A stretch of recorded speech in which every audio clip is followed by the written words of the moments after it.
Alrighty, well, I've been working a bit up here again, clearing all this area out where the tree fell down. And as usual, when I'm working, I get the thinking. And, you know, sometimes my thoughts aren't all that deep. Sometimes they are, but I do get the thinking about things. And of course, right now, we're living in kind of troubling times. There's really nothing major here that needs to be picked up. I can just come with just a hard-backed rake and scoop up all this little stuff into a wheelbarrow and dump it over there in the brush pile.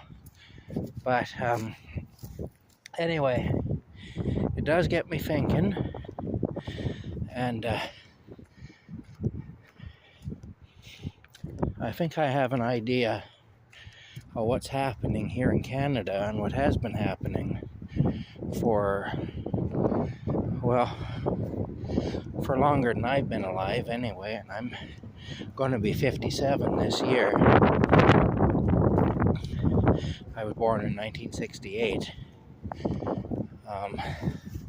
I'll tell you what I think. Canada is a country awash in resources. We really don't have a lot of habitable landmass. That's why most of our population is concentrated near the border. Because you go so far north and you get into Canadian Shield, and it just gets that it's very difficult to live in the up in there. Black flies as big as your head, and cold and nasty most of the year, and just rock, basically rock and scrub brush and pine trees, and not a very nice spot anyway. But here's the thing. We're awash in resources. The oil, the fresh water, the minerals, the timber, all of it. We're awash in it. Most countries in the world envy us for our natural resources that we have here. Most countries in the world wish that they had what we've got. And the thing is, we don't have just one thing. We're not like Saudi Arabia, where all they've got is oil. We've got everything here. We're a huge landmass, and any kind of resource you can think of, we have it here, and we have it in abundance. We should be a wealthy country, and yet we're really not. And it goes beyond even just the resources being mismanaged. It'd be nice if it was just that they were mismanaged. But what's happened is there's an intentional holding back of everything. There's just an intentional holding back of development. There's an intentional holding back of the proper development of the resources. If the resources were developed properly, they could be developed in a way that would do minimal harm to the environment, and that would bring an awful lot of wealth into Canada. And there would be no reason for anybody in this country to be hungry or homeless or sick when there's treatment available, and so on. There'd be no reason for it. There'd be no reason for people to die while they're on a waiting list for treatment for cancer, for example. There'd be no reason in the world for that to be happening here. There'd be no reason in the world for disabled people to be offered medical assistance in dying instead of being offered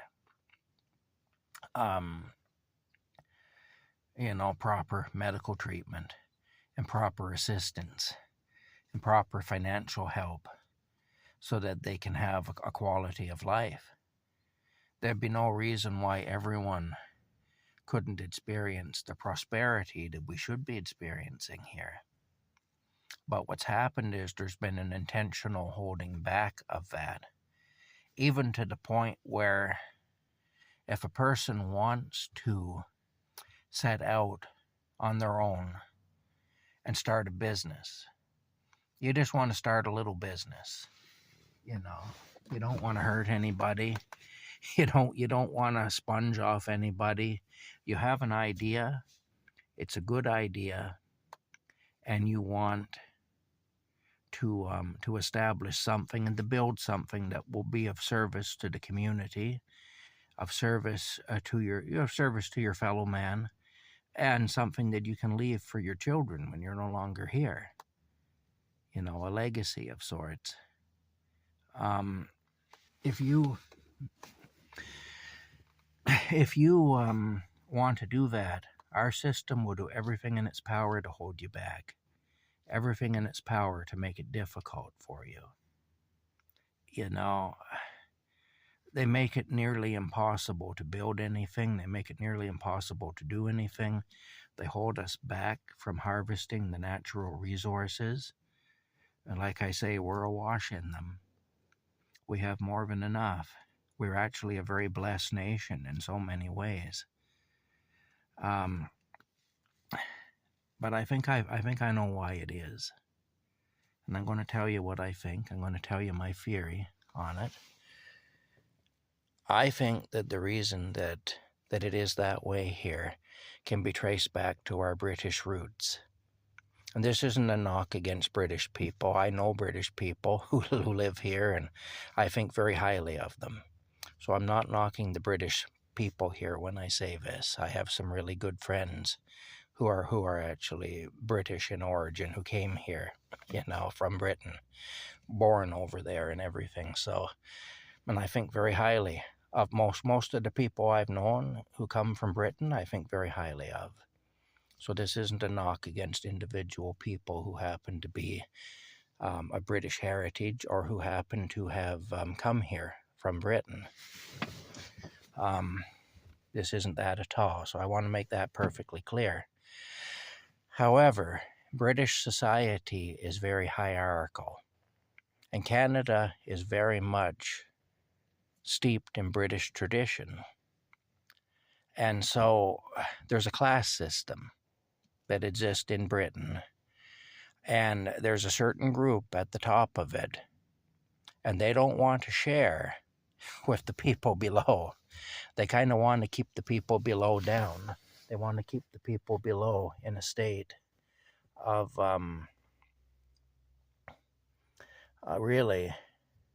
of just not really being able to make it, of surviving, but that's about it. And so, the class system has to remain intact. There's the purity of the bloodline. There's not marrying outside of your class and so on, The upper crust don't want to mix their DNA with that of the lower classes and so on like that. This is a thing. In England, this is a very real thing, the class system. It's similar to the Indian caste system, only not as harsh. It's not as harsh as that, but it exists. It's more polite than the Indian caste system. What they have over in India with the caste system. It's more polite than that, but it's along the same lines. And Canada, of course, is very steeped in British tradition. We have very strong British roots here. While the Americans fought a war to overthrow the crown, we supported the crown, and we worked with the crown, and we still honor the crown. And really, the crown is still the head of state. We have a governor general here who's a direct representative of whoever the crowned head of state is in England. In this case, right now, it's King Charles. It was Queen Elizabeth up until she passed recently. And in order to call an election our Prime Minister has to go to the Governor General and ask for permission to call an election. Now, it's generally accepted practice that the Governor General doesn't interfere in our domestic affairs, even though they technically have the power to. And so when the Prime Minister asks for an election, it's automatically granted by the Governor General, and it's really just a ceremonial thing or a traditional thing. But the fact remains, the Governor General still has the authority, if he chooses to use it, to deny an election, to say, no, I don't think an election would be good. And in fact, that did happen in the 1920s when Prime Minister Mackenzie King tried to call an election. And the Governor General at the time was a fellow by the name of Byng. His last name was Byng. And the Governor General said, no, I don't think that would be a good thing right now. And there was a major scandal over that. It's actually called the King-Byng affair. And you can look that up if you want to reference it. You can look it up if you don't believe me, what I'm telling you. If you think I'm lying to you, that actually did happen, and it's something you can look up. Just look up the King-Byng affair, and you get the story. We learned about it in school. When I was in school, we learned about the King-Byng affair. Anyway, the thing is, due to that British tradition, we have a class structure in Canada as well. In fact, I've experienced some of it because I'm a poor person, and I come from blue-collar people. I come from working class stock. You know, my people were all factory workers and laborers and so on, you know, farmers, factory workers, laborers. So I come from what would be considered in this country the lower classes. And I know when I had trouble with my landlord above the Royal Bank in Perth, when he turned off our basic services, our heat and our hot water. And I fought him on that. You'd be amazed how many people were mad at me for doing that. It wasn't just the lawyer that threw me out of the legal clinic. I had a lot of people mad at me. I had people saying, you only stay in that building at his pleasure. You have no business going against him like that. I had people scolding me for what I was doing. The thing is, though, I rented an apartment there. It wasn't a charity thing. I paid for those services that he was denying. My rent included heat and hot water. It wasn't just the four walls I lived within. It was the heat and hot water as well. That was the deal when I moved in there in 1988. In 2008, he cut off our basic services, and they stayed off until 2010. And late in 2010, I forced him to turn them back on because I went to war with him over it. But it's amazing how many people were against me for doing that. See, there's a mentality here like that. There's a class structure here, and it's just like there is in England. And there's a mentality here that you don't go against those who are, as the lawyer who threw me out of the legal clinic said, your betters. Anyway, because of that class structure, I believe that people are held back.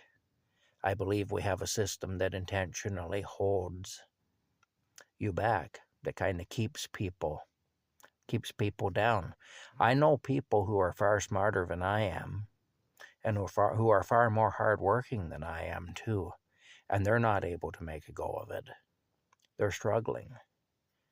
But yet people who are in the higher classes, like our former Prime Minister Justin Trudeau, they just coast through life.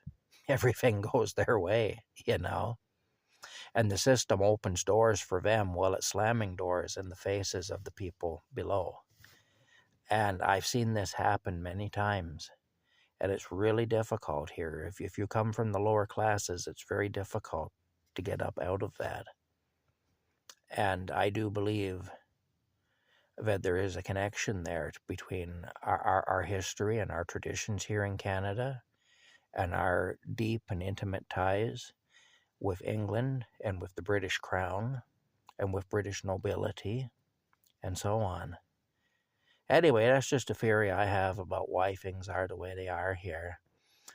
We are actually a very wealthy country, but the wealth is in the hands of only a very few people, and opportunities to advance and to get beyond your station in life are just few and far between here.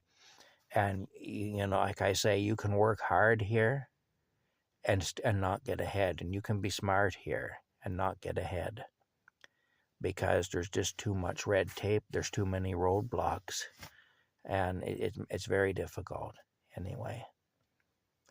And like I say, a lot of it is not necessary. A lot of it is just arbitrary. Anyway, that's it. That's just a theory I have about why things are the way they are. I'm not saying I'm always right. I may be wrong. I may be totally wrong. It's what I think it is, but still, I may be totally wrong. Or I may be somewhat wrong. I may be wrong in some respects and right in others. Or I might be completely right. But that's my idea, anyway, of why things are the way they are. All right. We'll talk to you later.